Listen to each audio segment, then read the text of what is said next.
ভয় হয়ে গেছে মনের মধ্যে যে একটা সুরার পুত্রকে করছি, আবার কেউ টেন্ডর পায় নাকি, আবার এসে আওয়ামী লীগের লোকজন এখানে পুলিশ দিয়ে এসে ধরে নিয়ে যায়।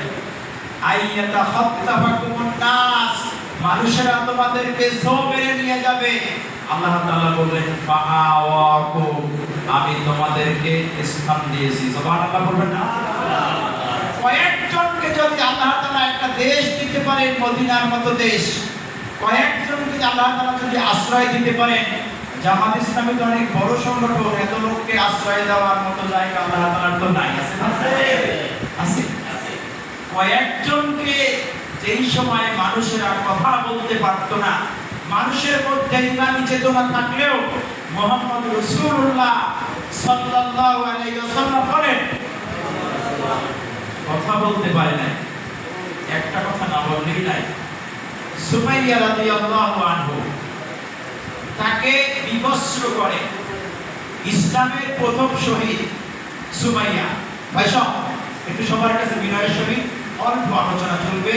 শোয়ারটাই তো আসান, তাই না? ইনশাআল্লাহ শোয়ারটাই ছেড়ে দেব।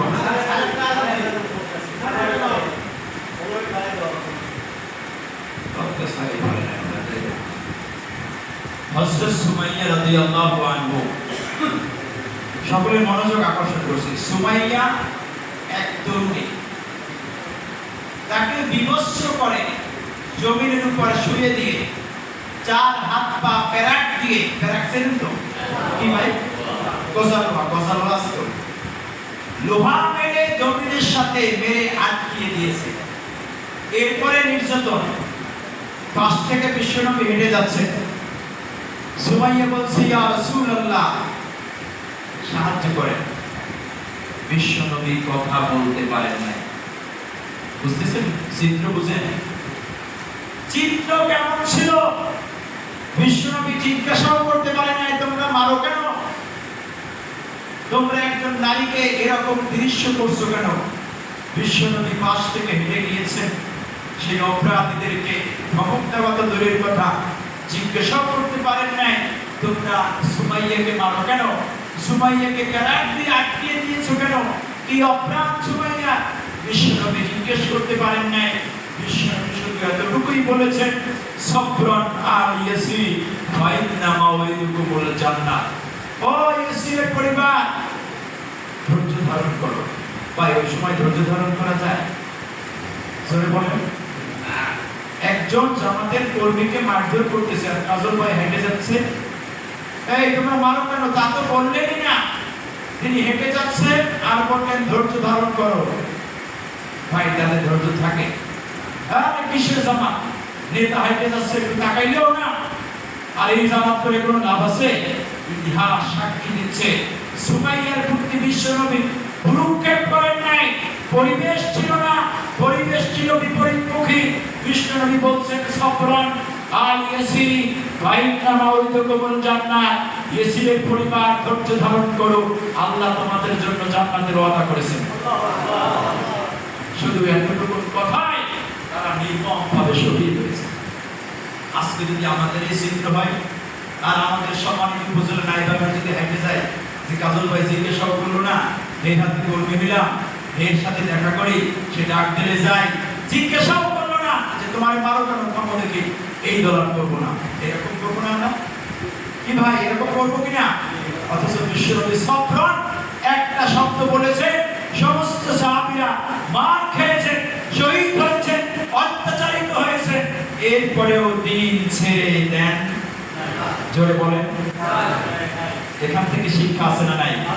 এরকম চিত্র যদি হয়ে থাকে ভবিষ্যতে অথবা অতীতে হয়ে থাকে, মনে করতে হবে এটাই হচ্ছে হিকমত, এটাই হচ্ছে কৌশল।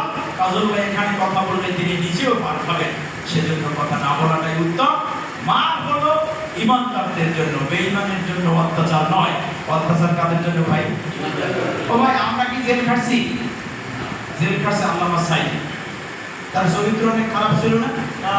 হাজার হাজার মানুষ দর্শন করছে না? মানুষের ঘরবাড়ি লুটপাট করছে না? তাহলে জেল খাটলেন তিনি। বিজ্ঞজনেরাই, ইসলামের কোরআনের সৈনিকেরাই জেল খাটবে। আমরা সৈনিক হতেও পারি না, আমাদের জন্য জেলও। সম্মানিত ভাই সব, উদাহরণ দিতে গিয়ে বুঝিয়েছিলাম যে তাকাফুন, আল্লাহ তাআলা বলেন তোমরা আশঙ্কা করতে, আইয়ে তাকাফুন নাস, মানুষেরা তোমাদেরকে ধরে ধরে নিয়ে যাবে, জবাই করবে, কেউ কিছু বলতে পারবে না।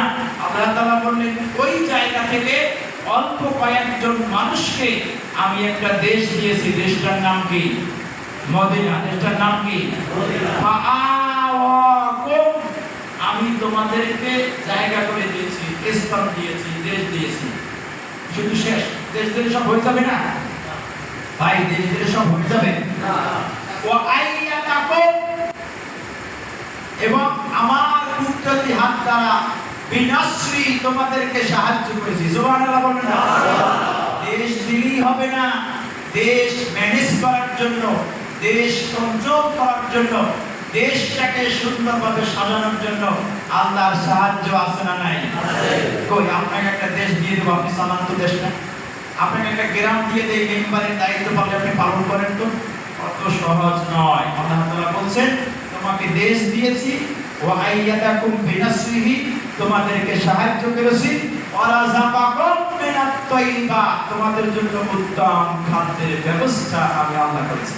সুবহানাল্লাহ। কয়জনের জন্য এই আয়াত?